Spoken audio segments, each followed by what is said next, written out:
આ બાજુ પીએસઓ કોણ છે અહીંયા તમે પીઆઈ પીઆઈ ને ફોન કરીને એવું કહો કે જિગ્નેશભાઈ એવું કીધું છે કે તમારા એસીપી નહીં આવે ત્યાં સુધી હું પોલીસ સ્ટેશન નહીં છોડું આવું એમને જાણ થાય લઈને પોલીસ કમિશનરના બંગલાએ જઈશ એમના ઘરે કચેરીએ નહીં આવું જિગ્નેશભાઈ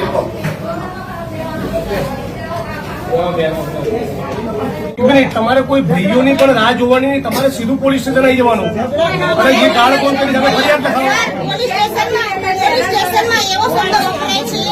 તમારી ત્યાંની મેટર છે, ખૂન ખરાબા થઈ ગયા હોય તો મારી પાસે આવો તો હું એનું સોલ્યુશન હલ કરી શકીશ. તો અમે કોઈનું ખૂન કરીને પછી આવી તો થઈ શકે, બીજું તો આનો કોઈ હલ નથી અમારે. મારા મારી કેસ હું કઈ વાતમાં જાણતો નહોતો. તમારું નામ મારા બનીને કેસમાં તમારું નામ લખાવ્યું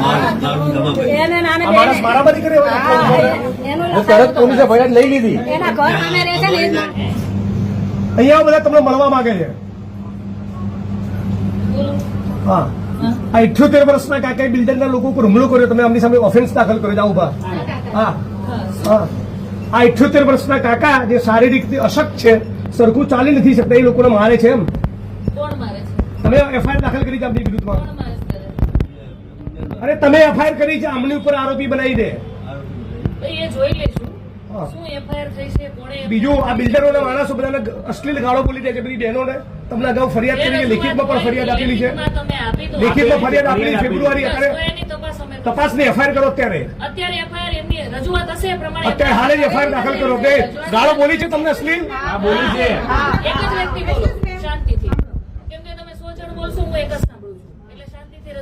બીજું તમારા કોચરબના ઠાકોરવાસમાં દેશી દારૂનો અડ્ડો ચાલે છે.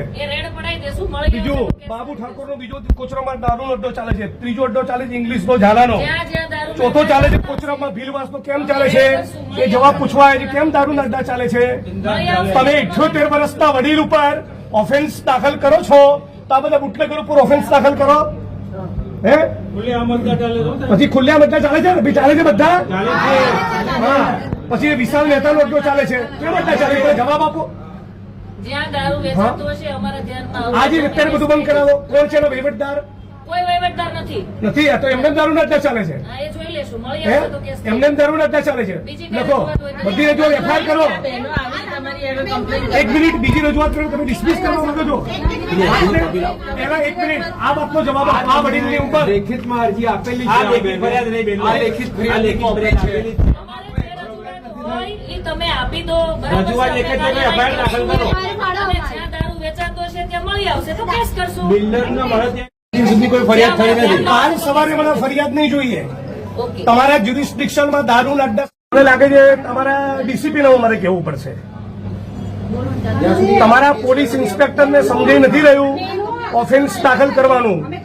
સ્ત્રીઓને અશ્લીલ ગાળો બોલવી એ ફોજદારી ગુનાનું કૃત્ય ના કહેવાય. બિલ્ડરોના માણસોને બીજું ખબર પડી એટલે 78 વર્ષના કાકાને ઉપર ઓફેન્સ દાખલ કરી છે. તમે હજી એમનો ગુનો દાખલ કરવાની જો સૂચના ન આપી હોય અને 20 દારૂના અડ્ડાનું લિસ્ટ હું જાહેર કરવાનો છું. તમારે ન કરવું હોય તો ડીસીપી ને ત્યાં જવું અને મને ના પાડી દો તો હાલ ફોન મૂકીને ડીસીપી ને કહું.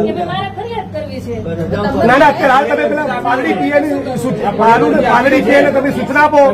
5 ફેબ્રુઆરીથી ફરિયાદ આપી છે, એફઆઈઆર કરે. એમાં હું એફઆઈઆર ની કોપી લઈને પછી જઈશ. તમે એમને આદેશ કરો. તમારાથી ન થઈ શકે તો મને પ્રેમથી ના પાડો તો સીપી ના ઘેર જવું, ઓફિસ નહીં જવું, ઘરે જઈશ. નીકળજો. અને બેન આપણને એકદમ વિનંતી અને શિસ્ત ભાષામાં કહું છું, આવતીકાલ સાંજનો સૂર્ય અસ્ત થાય ત્યાં સુધી તમારા જ્યુરિસ્ડિક્શનમાં દારૂ જુગારની એક વસ્તુ મનાવી બધાની વચ્ચે કહું છું 4 તારીખે 11 વાગે ડીસીપી જોન સાથની કચેરીએ તમારા સસ્પેન્શનની માગણી લઈ જઈશ. હું કહું એટલે કરવું જ. સિરિયસલી. અને કોઈ પણ માણસ તમારો સ્ટાફ ઊંચા અવાજમાં બિલકુલ વાત ના કરે. કેમ જિગ્નેશભાઈ આવ્યા હતા કોઈ ટણી બની ના જોઈએ. ઓકે, દાદા આવી ગયા.